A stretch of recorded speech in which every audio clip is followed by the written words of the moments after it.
पूछ लीजिए सतीश के सिंह जी, रत्नाकर त्रिपाठी जी, योगेंद्र यादव जी उतने ही धीरे से बोलेंगे, नहीं मैं कह रहा हूं कि ऐसा नहीं है ईश्वर, वो उनकी आदत है। आप उनसे कितना भी कड़ा सवाल पूछे वो उतने ही आराम से बोलेंगे। उनके कनेक्शन जितने अच्छे जेल में बैठे अरविंद केजरीवाल जी से हैं, उतने ही अच्छे कनेक्शन कमलनाथ जी से हैं। मध्य प्रदेश के चुनाव में जितनी बैठकें इन्होंने कमलनाथ जी के राजदूत स्थित मार्ग पे की हैं, शायद ही किसी और नेता ने कभी किसी और से की होंगी मध्य प्रदेश के चुनाव को लेके। And this I am saying on record. लेकिन ये यौधरे का योगेंद्र यादव जी से क्या कनेक्शन है, सोचिए जरा।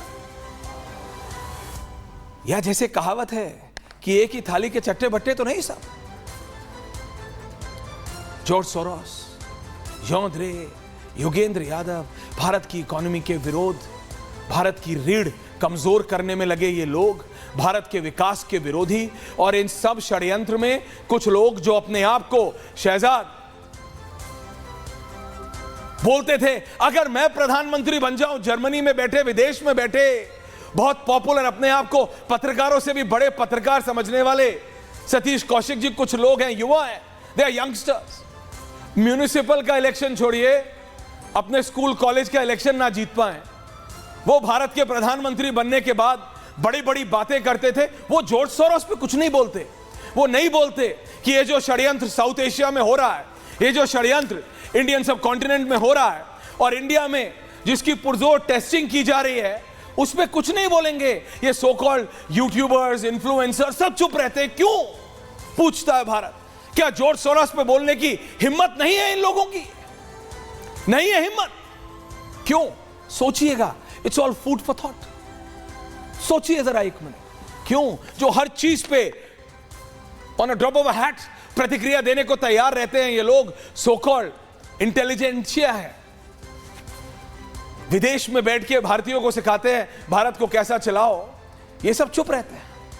यौधरे विदेशी हैं, लेकिन क्या कनेक्शन है साहब इनका भारत से? जॉर्ज सोरोस क्यों भारत में एक तबाही जैसा मंजर करने पे लगे हुए हैं बार बार, और क्यों मोदी उनको हर बार ब्लॉक कर रहे हैं? और इस सब में योगेंद्र यादव कहां फिट होते हैं? All of these are questions.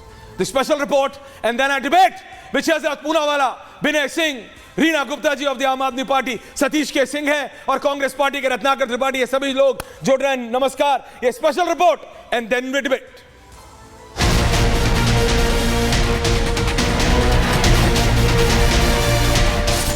प्रधानमंत्री मोदी ने जब से तीसरी बार देश की कमान संभाली है, तब से भारत विरोधी एजेंडा चलाने वालों की दुकान पर ताला लग गया है।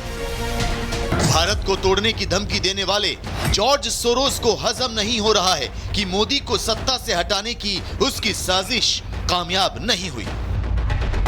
यही वजह है कि अब उसने अपने एजेंट हिंडनबर्ग के जरिए अडानी ग्रुप के साथ साथ सेबी चेयरपर्सन पर भी गंभीर आरोप लगाए हैं, जिसे लेकर विपक्षी दलों ने हंगामा शुरू कर दिया है। हिंडनबर्ग ने जो रिपोर्ट जारी की है, उसकी सच्चाई कुछ भी हो, लेकिन इस रिपोर्ट का मार्केट पर कोई असर नहीं पड़ा है। ऐसा इसलिए भी है क्योंकि हिंडनबर्ग की असलियत भारत की जनता समझ चुकी है। यही वजह है कि अब निवेशक हिंडनबर्ग के झांसे में नहीं आ रहे हैं। हालांकि इस रिपोर्ट के आने के बाद अडानी ग्रुप के शेयर कुछ गिरे हैं, लेकिन जैसा हिंडनबर्ग और विपक्षी दलों की उम्मीद थी, वैसा कुछ भी नहीं हुआ। बीजेपी ने हिंडनबर्ग की नई रिपोर्ट को लेकर कांग्रेस को घेरा है। हिंडनबर्ग में किसका इन्वेस्टमेंट है आपको मालूम है? जॉर्ज सोरोस का। यह महाशय कौन है जो भारत के खिलाफ नियमित प्रोपेगेंडा चलाते हैं? इंडिया डेमोक्रेसी नहीं है, इंडिया सेफ नहीं है, वगैरह वगैरह। और इस हद तक है कि मोदी के पूरे सत्ता को बदलना चाहिए, आह्वान किया था जनता से। ये वहां मेन इन्वेस्टर है। हिंडनबर्ग की रिपोर्ट पर जो लोग हो हल्ला मचा रहे हैं, उनके मंसूबे भी देश हित में नजर नहीं आ रहे हैं, क्योंकि हिंडनबर्ग ने जब पहली रिपोर्ट जारी की थी तो संसद से लेकर सड़क तक संग्राम मचा था, लेकिन सुप्रीम कोर्ट में मामला साबित नहीं हो पाया था। ऐसे में सवाल यह है कि क्या सिर्फ सत्ता पाने के लिए विपक्षी दल विदेशी ताकतों की कठपुतली बन जाते हैं? क्या भारत को विकास के रास्ते से हटाकर अराजकता की ओर ले जाना चाहते हैं? और सबसे बड़ा सवाल यह है कि क्या हिंडनबर्ग सोरोस के इशारे पर भारत के खिलाफ प्रोपेगेंडा चलाता है? पूछता है भारत। जी हां, पूछता है भारत। सतीश के सिंह जी वरिष्ठ पत्रकार मेरे साथ हैं, आम आदमी पार्टी की प्रवक्ता और वरिष्ठ नेत्री रीना गुप्ता जी। बहुत दिनों बाद वेलकम मैम, खुश बहुत है आप मनीष जी के बाहर आने के बाद। Hope it stage like that. देखते हैं कोर्ट क्या करता है। रत्नाकर त्रिपाठी जी कांग्रेस के नेता मेरे साथ हैं, पॉलिटिकल एनालिस्ट लेखक महोदय विनय सिंह, और भारतीय जनता पार्टी के युवा नेता है, राष्ट्रीय प्रवक्ता है शहजाद पूनावाला हमारे साथ है। Can I have 2 versus 2 and I begin? मैं पहले आपसे पूछ रहा हूं शहजाद, ये बाहर ये जो विदेश में बैठ के करते हैं इनसे तो हम निपट लेंगे, ये हम अपने मीर जाफरों से कैसे निपटे? How do we tackle them?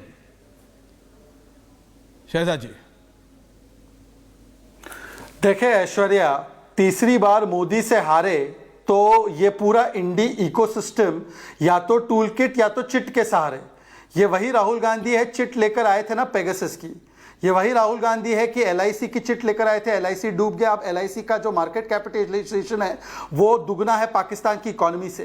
ये वही राहुल गांधी है, एचएएल की चिट लेकर आए थे, एचएएल डूब गया। किस प्रकार से एचएएल आज प्रॉफिट में वो दिखाई दे रहा है। ये वही राहुल गांधी है जिसने कहा एसबीआई डूब गया, एसबीआई ने रिलायंस को मोस्ट प्रॉफिटेबल कंपनी के रूप में ओवरटेक कर दिया है। ये वही राहुल गांधी है जिसने पहली हिंडनबर्ग रिपोर्ट को भी उठाया था। सुप्रीम कोर्ट ने कहा था, और मैं कोट अनकोट सुप्रीम कोर्ट का बता रहा हूं, कि this Hindenburg report does not inspire any confidence, SEBI probe is absolutely on board. तो आज जो सवाल उठाए जा रहे हैं, क्या भारत की सुप्रीम कोर्ट और हमारे मुख्य न्यायाधीश चंद्रचूड़ जी पर सवाल उठाए जा रहे हैं क्या?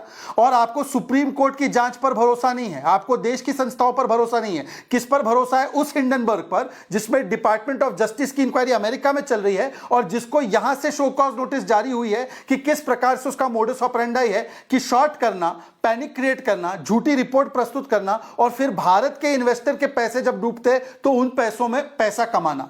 यही तो उसका मोडस ऑपरेंडाई है। आज मुझे बताइए, आज तो भारत के निवेशकों ने मुंह तोड़ जवाब दिया है ऐसे प्रोपेगेंडिस्ट को, ऐसे शॉर्ट सेलर्स को। परंतु सवाल यह बनता है कि हिंडनबर्ग पर भरोसा है, मतलब आपकी कॉलोनियल मानसिकता देखिए। एक विदेशी ऑर्गेनाइजेशन जिस पर इतने सारे सवाल सुप्रीम कोर्ट ने खड़े किए, उस पर आपको भरोसा है, सुप्रीम कोर्ट पर भरोसा नहीं है। दूसरी बात मैं कहना चाहता हूं कि अगर ये बार बार कह रहे अडानी करप्ट है, अडानी ये है, अडानी वो है, बिल्कुल अगर आपको ऐसा लगता है ना तो वॉक द टॉक होना चाहिए। ये है अडानी विथ रेवंत रेड्डी। मैं किसी का प्रवक्ता नहीं बन रहा, पर आज मैं सवाल पूछ कर जाऊंगा कि किस प्रकार से रेवंत रेड्डी के साथ अगर बिजनेस करते अडानी, तब अडानी क्लीन होते हैं। गहलोत जी के साथ होते हैं तो तब अडानी क्लीन होते हैं। जब ममता बनर्जी और शरद पवार के साथ होते हैं तब अडानी क्लीन होते हैं। तो आज मैं पूछना चाहता हूं इंडिया अलायंस से कि शरद पवार जी तो अडानी के घर गए